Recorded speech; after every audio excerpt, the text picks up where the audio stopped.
Lors du précédent Coffee Club, vous avez vécu avec moi la première étape du processus de recrutement chez une Big Tech.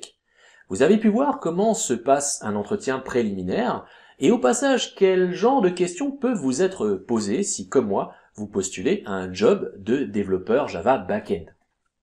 Alors si vous avez manqué cette vidéo, je vous invite bien évidemment à la visionner. Vous trouverez un accès direct en haut à droite. Aujourd'hui, nous allons voir comment s'est passée la deuxième étape de cette aventure, un entretien de code en live supervisé par un ingénieur de la société. Vous allez voir comment je m'y suis préparé, découvrir quel est le code qu'il m'a été demandé de réaliser et la solution que je leur ai proposée.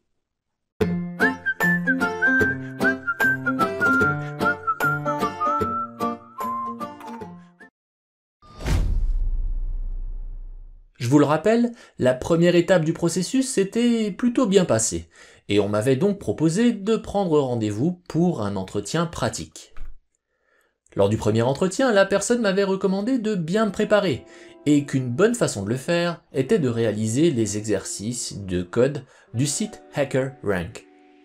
J'ai donc décidé de prendre quelques jours pour réaliser ces exercices, et également me rafraîchir la mémoire sur quelques concepts que je ne pratique pas tous les jours.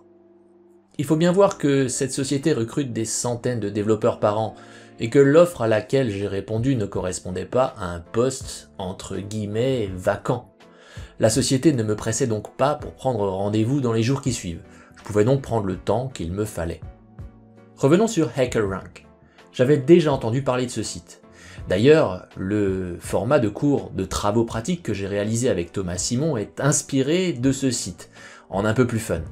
Vous pouvez, si vous le souhaitez, accéder en haut à droite à la vidéo promo de ce cours si vous ne le connaissez pas. Je vous dépose également un lien en description pour ceux que cela intéresse. Alors comme je n'avais pas moi-même de profil sur le site HackerRank, je me suis donc inscrit et j'ai commencé à travailler sur les exercices de code de la catégorie Java. Alors pour obtenir le score maximal, vous devrez réussir une cinquantaine d'exercices de pur code Java Core. Il s'agit de résoudre des problèmes standards de code, trier ou filtrer une liste, encoder un message, exploiter une annotation, mais il ne s'agit pas forcément de choses que vous allez réaliser dans la vraie vie, mais plus des défis programmatiques on va dire. Comme vous pouvez le voir, je ne suis pas arrivé au bout, je crois que j'ai sauté 4 exercices et que je n'ai pas abouti sur un ou deux d'entre eux. Cela me donne tout de même le badge le plus élevé et un score de 799, plutôt respectable. Alors est-ce que c'est une bonne idée pour vous de faire de même? Oui et non. Il y a clairement sur ce site des exercices intéressants, bien écrits et qui constituent de petits défis. Mais il y a aussi de nombreux exercices sans grand intérêt, et surtout la qualité est assez inégale. On voit bien que les exercices ont été écrits par plusieurs personnes avec des exigences différentes. Certains exercices sont clairement trop imprécis, voire défectueux. De plus, de très nombreux exercices ne peuvent être réalisés que selon les standards d'une version particulière de Java. C'est plutôt ennuyeux. Bref, j'ai passé 2 jours sur ce site, mais je ne me sentais pas tout à fait prêt pour autant. Mais je prends tout de même rendez-vous avec la société pour l'entretien pratique, et voici donc le message de confirmation que je reçois. Le message confirmait quelques-uns de mes doutes. Je devais être au top sur les notions suivantes. La programmation concurrente, les collections et autres structures de données, et la gestion interne de la mémoire par la machine virtuelle. Alors sur les 2 premiers points, je me sentais plutôt pas mal, donc tout ce que j'ai fait, c'est récupérer quelques ressources intéressantes sur le net que j'ai imprimées et déposées sur mon bureau, prêt pour le jour du test, au cas où j'aurais besoin, le moment venu, de trouver une info rapidement. Je pense que cela vous intéressera, je vous dépose en description la liste de ces ressources. Pour ce qui est du 3e point, la gestion interne de la mémoire par la machine virtuelle, et par conséquent également les I/O, Input-Output, il me fallait une piqûre de rappel. Mais je n'avais plus le temps pour cela, l'échéance approchait à grands pas. Ma stratégie a donc été de lire quelques articles, passer 2 heures avec un ami expert du domaine, et, il faut bien l'avouer, croiser un peu les doigts pour que l'entretien ne se focalise pas là-dessus. Arrive le jour de l'entretien.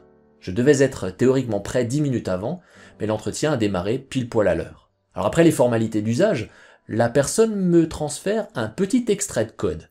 Le voici. Il me demande de transférer ce code dans mon environnement. Alors j'utilise IntelliJ et au passage, eux aussi, ça tombe bien. Je commence d'abord par créer un petit package, je l'ai appelé ici first, et ce que je fais ensuite, c'est que je copie-colle tout simplement le code de la classe authContext. Le voici. Alors par défaut, vous voyez que IntelliJ crée les classes et les interfaces avec le mot-clé public et que mon interlocuteur, lui, me propose authContext sans aucune visibilité explicite. Alors je vous rappelle que cela signifie que authContext ici est de visibilité package private, mais vous allez voir comme tout ce que nous écrivons par la suite se trouve dans le même package, cela fait tout à fait l'affaire. Donc je retire le mot-clé public. Alors avant tout, je relève immédiatement que authContext ne compile pas et je propose de le corriger. L'attribut userID est ici final et donc non modifiable. Mais une propriété final doit avoir une valeur à l'instanciation de la classe. Donc il faut que le constructeur précise cette valeur. J'ajoute donc un constructeur sur la base de cet ID. Alors vous allez peut-être me dire, oui, on aurait pu tout simplement enlever le mot-clé final, ça fonctionnait tout aussi bien. Techniquement oui, mais on ne souhaite pas en général qu'un identifiant puisse changer une fois que sa valeur est renseignée. C'est un attribut dit immutable. Et d'ailleurs, de façon plus large, c'est une bonne idée de rendre les attributs immutables autant que possible.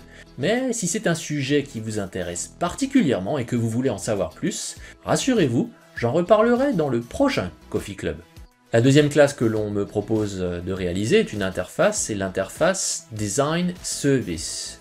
Donc voilà, Design Service. Donc c'est une interface.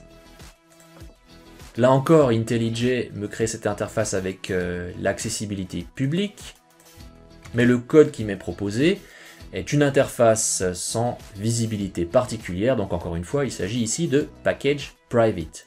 Alors sans dévoiler de quelle entreprise il s'agit, ce service représente exactement le cœur de ce que l'entreprise offre en termes de fonctionnalités à leurs clients.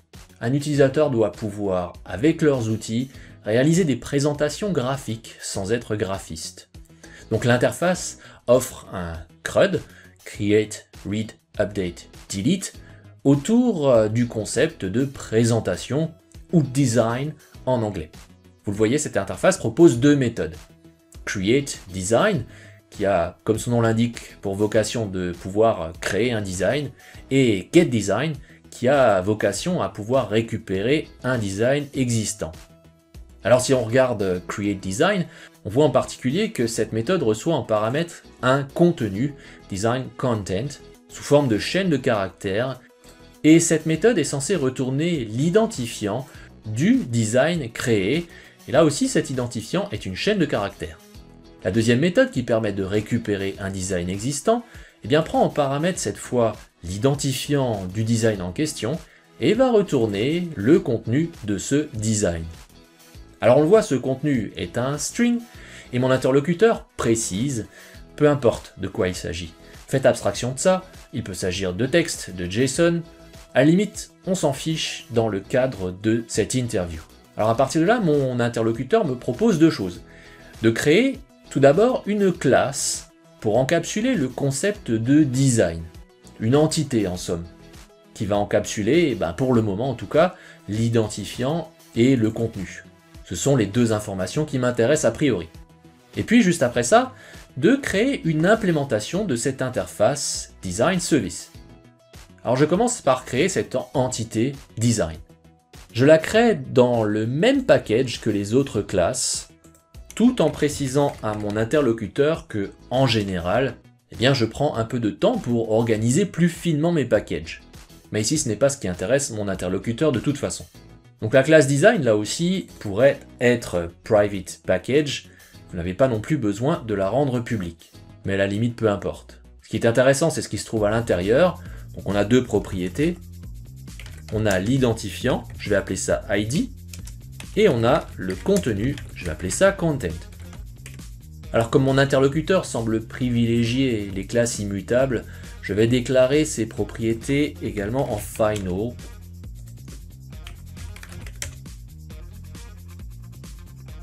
Du coup, il me faut également valoriser ces deux propriétés à l'instanciation de la classe. Je vais donc devoir ajouter un constructeur pour valoriser ces deux paramètres.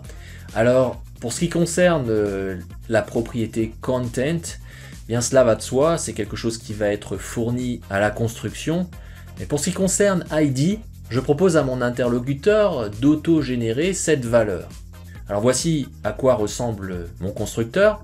Et il faut quelque part ici que je valorise également l'ID. C'est que je crée un compteur statique counter, et que je vais utiliser ce compteur pour valoriser l'ID. ID égale string.valueOf plus. Voilà, je peux donc maintenant créer l'implémentation de design service. Je vais la créer dans le package ici first. Je vais l'appeler design service impl. Là aussi, je vais enlever la visibilité publique et implements design service. Je vais générer le code vide de create design et get design. À moi donc de créer une implémentation de ces méthodes. Alors ici, la problématique est assez claire. Si on veut pouvoir retrouver un design qui a été créé auparavant, cela veut donc dire que l'on va devoir persister quelque part ces designs. Alors on pourrait imaginer plein de choses, un système de fichiers, une base de données, mais mon interlocuteur me propose de faire tout ça en mémoire pour les besoins de cette interview. Alors ce que je lui propose tout de même, c'est de créer une classe dédiée à cette problématique, une classe de type repository, donc avec l'interface qui va avec. Donc je crée ici une interface design repository avec une méthode add, pourquoi pas, donc design add, qui reçoit en paramètre un string, c'est le contenu, content, et une méthode getById, là encore, design getById,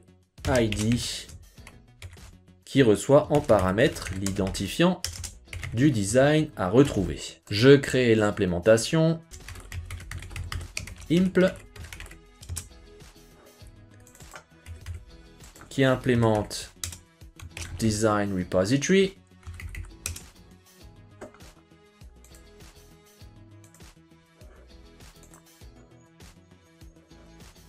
et la décision que je dois prendre maintenant, c'est dans quelle structure de données vais-je stocker ces designs en mémoire. Il faut choisir une structure qui est appropriée au problème, et je vais utiliser tout naturellement ici une hashmap, parce que je veux indexer le design par sa clé pour pouvoir le retrouver facilement. Donc je vais écrire ici map, une map dont la clé est l'identifiant, c'est un string, et dont la valeur est le design associé. Je vais appeler ça store, et il va s'agir plus concrètement d'une hashmap. La méthode add consiste donc tout simplement à créer un nouveau design. Tiens, je vais le déclarer final.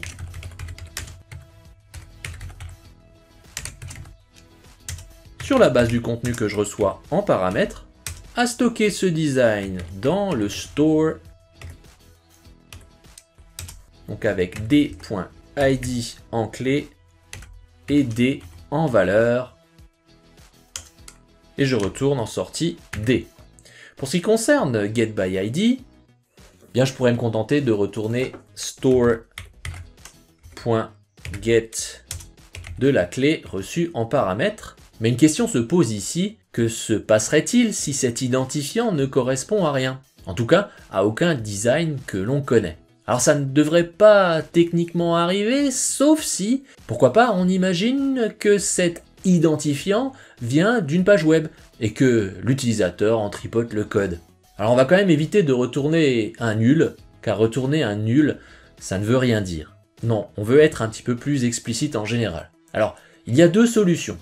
Ou bien on considère que cela peut arriver, que c'est un scénario légitime. Et dans ce cas-là, on choisira sans doute de rejeter notre propre type d'exception, qui sera attrapé pour générer un comportement alternatif. Je ne sais pas, par exemple retourner un design vide, pourquoi pas. Ou bien, on dit que ce n'est pas une erreur légitime. Cela ne devrait pas arriver. Et dans ce cas-là, une exception de type unchecked est plus adaptée. C'est ce que je choisis, en l'occurrence, et plus particulièrement, de retourner un no such element exception. Donc je vais écrire ça, design d égale store.get, et if d égale nul, à ce moment-là, throw new no such element exception avec un petit message this design doesn't exist. Et dans le cas contraire, bien sûr, je retourne D. Retournons dans le service maintenant. Je vais devoir exploiter ce repository. Je vais ajouter à ce service une propriété de type repository, design repository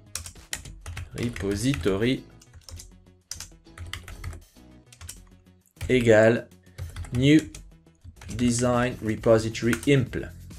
Donc je vais créer une instance de ça que je vais déclarer final également.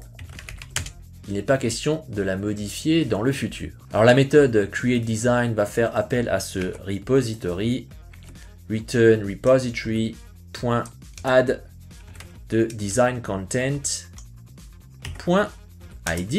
et pour ce qui concerne getDesign, return repository.getById designId.content. Ok, c'est pas mal. Alors là, il faut bien voir qu'on a déjà passé la moitié de l'entretien. Maintenant, mon interlocuteur me parle de haute context. C'est vrai que pour l'instant, on ne l'a pas exploité. Il me dit le service doit faire en sorte que l'utilisateur qui crée le design est également la seule et unique personne qui a accès à ce design par la suite. Et c'est la classe haute context qui va m'informer sur l'identifiant de cette personne, c'est ici user ID. Je dois donc dans la classe design ajouter cette notion de propriétaire. Je vais rajouter une propriété final string user ID. Et c'est une information que je vais valoriser également à la construction d'un design. Voilà, this.userID égale ID. Si je retourne dans design repository maintenant, la méthode add doit me renseigner sur cet identifiant. Je dois donc en conséquence modifier également l'implémentation du repository. Ici, la méthode add prend désormais également paramètre userID. Et ici, new design de content, virgule, userID. Et donc, dans le service, je vais passer en paramètre, lors de l'appel de la méthode add, context.userID. Il va s'agir également de vérifier dans getDesign que l'utilisateur qui appelle cette méthode est bien le propriétaire du design en question. Alors ça peut se gérer ou dans le repository ou dans le service. Là, ça se discute. Moi, je vais appliquer mes droits d'accès au niveau du service ici. Donc ce que je fais, c'est que je récupère ici mon design D égale repository getById, et que je vais avant tout vérifier l'identité du propriétaire de ce design. J'écris if d.userID n'est pas égal, donc je vais écrire not equals à context.userID. Dans ce cas-là, j'ai une exception également. Alors là encore, on peut se poser la question, est-ce que c'est une exception légitime, quelque chose qui peut arriver, un scénario alternatif de l'application, ou est-ce que c'est une erreur qui ne devrait pas arriver? Alors moi je vais considérer ici que c'est également une erreur technique. Tout simplement parce que, en fait, je connais leur application, je connais leur outil, parce que je l'utilise quasiment au jour le jour. Et cet outil, en fait, vous propose uniquement la liste des designs qui vous appartient, ou pour lequel vous avez des droits d'accès. Il est donc impensable d'accéder à un design qui ne vous a pas été proposé. C'est donc bien une erreur qui ne devrait pas techniquement arriver. Donc là encore, comme tout à l'heure, dans ce cas-là, je vais renvoyer throw une exception de type no such element exception. Alors vous pourriez trouver quelque chose de plus significatif, mais ici peu importe. En tout cas, c'est ce que j'ai choisi à l'occasion de cette interview, même si avec le recul, ce n'est pas forcément la meilleure option. Voilà, et un petit message, you don't have access to this design. Et enfin, return des.content. Alors mon interlocuteur semble satisfait et me dit maintenant, on va ajouter une nouvelle méthode à notre service. Il va s'agir de permettre à un utilisateur de retrouver la liste des designs dont il est le propriétaire. Et voici la signature de la méthode qui m'est proposée. La méthode findDesigns reçoit en paramètre authContext, qui contient donc l'identifiant de l'utilisateur de l'application, et cette méthode retourne la liste des identifiants des designs qui lui appartiennent. Alors je vais déjà ajouter cette méthode dans l'implémentation de Design Service. Voilà. Et cela veut dire par conséquent que je vais retrouver cette problématique au niveau des repositories. Je vais ajouter ici dans Design Repository une méthode qui me retourne une liste de strings, là aussi. Je vais appeler ça, pourquoi pas, liste, avec en paramètre l'identifiant de l'utilisateur en question. Et au niveau du repository impl,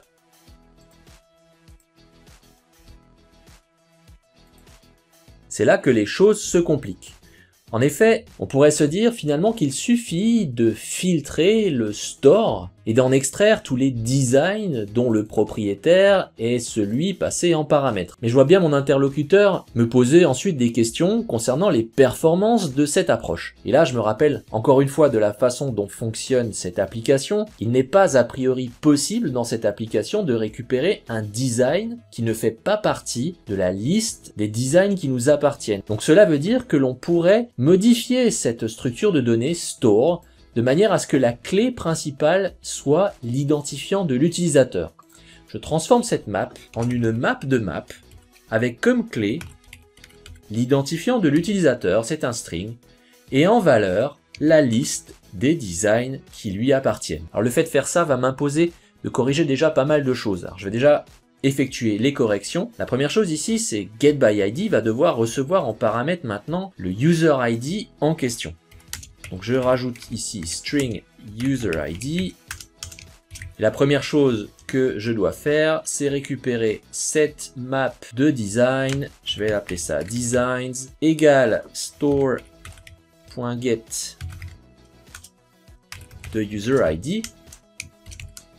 Il se peut que cette map n'existe pas. Là encore, je vais générer une exception. Dans ce cas-là, if designs égale nul. Et dans le cas contraire, je vais récupérer mon design à partir de cette nouvelle map et la suite ne change pas. Alors comme j'ai modifié la signature de ma méthode getById, je vais devoir le faire au niveau de l'interface. Voilà. La méthode add de mon repository va également devoir changer. Après avoir créé ce design, je vais devoir stocker ce design dans la collection des designs de cet utilisateur. Et peut-être que celle-ci n'existe pas. Alors ce qu'on va devoir faire, c'est plutôt qu'un put, on va devoir faire un put if absent. Alors put if absent prend en paramètre la clé, mais également l'élément qui va être ajouté si rien n'existe au niveau de cette clé. Il s'agit d'un new hashmap. Alors ce put if absent me retourne la map en question. Est-elle nouvelle ou déjà existante dans le store? Je vais appeler ça designs. Et c'est dans cette map que j'ajoute mon design, donc d.id, d. Ces corrections ont un impact au niveau du service. Je retourne dans service impl. Ici dans getDesign, pour récupérer le design en question, je fais un repository getDesignById du design ID suivi de l'utilisateur ID. Alors désormais, cette exception ne peut plus survenir. Je peux maintenant me concentrer sur findDesign. Alors je retourne au niveau de mon repository. findDesign appelle la méthode liste de mon repository. Et cette méthode list doit me renvoyer les identifiants de tous les designs de ce user ID. Donc ce que je fais pour commencer, c'est récupérer la liste des designs de cet utilisateur. C'est finalement quelque chose que j'ai déjà fait au niveau de getById. Alors comme c'est un bout de code qui est redondant, je propose à mon interlocuteur d'en faire une méthode private map de string design. Je vais l'appeler getUserDesigns qui prend en paramètre userID. Et je vais déposer ce code en commun ici dans cette méthode getUserDesigns et return designs. Cela va me permettre ici de récupérer ma liste de design grâce à cette nouvelle méthode getUserDesigns. Et je réutilise la même stratégie un petit peu plus haut. Une fois que j'ai récupéré la map des designs, ce qui m'intéresse, c'est la liste des clés de cette map. Donc je vais faire un return designs.keyset. Alors ça c'est un set, ce n'est pas une liste et pourtant on doit bien retourner une liste. Alors ce que je vous propose de faire, c'est list.copyof de ce set. Alors ça va copier la collection en question pour en faire une liste, comme l'indique le nom de la méthode. Ne me reste plus dans le service que de faire un repository.list de context.userid et a priori c'est terminé. Alors on arrive, comme vous pouvez l'imaginer, à la fin de l'interview, mais mon interlocuteur rajoute une nouvelle contrainte. On doit pouvoir partager un design avec un autre utilisateur. Les designs n'ont désormais plus qu'un seul propriétaire, ils en ont plusieurs. Et la méthode de service que mon interlocuteur me propose d'implémenter s'appelle shareDesign, qui prend en paramètre l'identifiant du design en question et l'identifiant de l'utilisateur qui doit également avoir accès à ce design.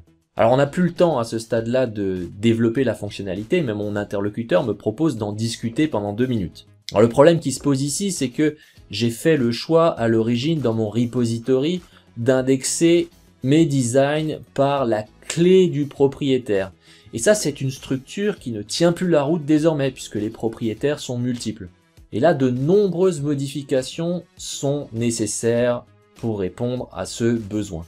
Alors rapidement j'indique à la personne que probablement ma solution serait de créer 2 maps. Alors à ce stade mon interlocuteur m'arrête et me demande si j'ai des questions avant que l'entretien ne s'achève. Un petit conseil, ayez toujours des questions. Et une question que vous pouvez poser, même si elle est peut-être délicate, c'est la suivante. Est-ce que vous avez un doute sur mon adéquation au job? Et si oui, est-ce que je peux apporter des précisions? Après tout, c'est le moment ou jamais. Alors je lui pose une question un petit peu dans la même veine. Est-ce que vous auriez souhaité que j'aille plus loin? Aviez-vous d'autres fonctionnalités à me soumettre? Alors mon interlocuteur me répond qu'on a manqué de temps et qu'en effet il aurait bien aimé que je termine la méthode shareDesign, mais qu'il a pour autant collecté assez d'informations pour forger sa conviction. Alors l'entretien se termine et à ce moment-là, pour tout vous dire, je suis un petit peu déçu. Je trouve que ce qui m'était demandé était trop simple. En particulier, il n'y avait rien sur le sujet des accès concurrents, donc du multithreading, un sujet sur lequel je pense pouvoir faire la différence par rapport aux autres candidats. Car si vraiment des centaines de candidats passent cet entretien, eh bien, à mon avis, beaucoup vont s'en sortir. Mais à ce moment-là, je n'avais pas compris que le processus de recrutement était encore loin d'être terminé. Pour moi, il ne restait éventuellement qu'une seule étape, l'entretien avec les RH, pour les détails. Pourtant, quelques minutes plus tard, je reçois le message suivant. Alors, au début, c'est un soulagement. J'ai réussi l'entretien. Mais là, je découvre que l'étape finale va durer 3 heures. Et à ce moment-là, je m'interroge sur les pratiques de la société. 3 heures d'entretien avec les ressources humaines. Cela me semble totalement disproportionné. Vous l'aurez compris, je n'étais pas au bout de mes surprises. Et j'espère que vous êtes impatient de suivre avec moi la suite et la fin de cette aventure. Alors je vous promets de la publier très bientôt, mais pour ne pas la manquer, je vous invite bien évidemment à souscrire à la chaîne et activer les notifications. Allez, je vous dis à très bientôt.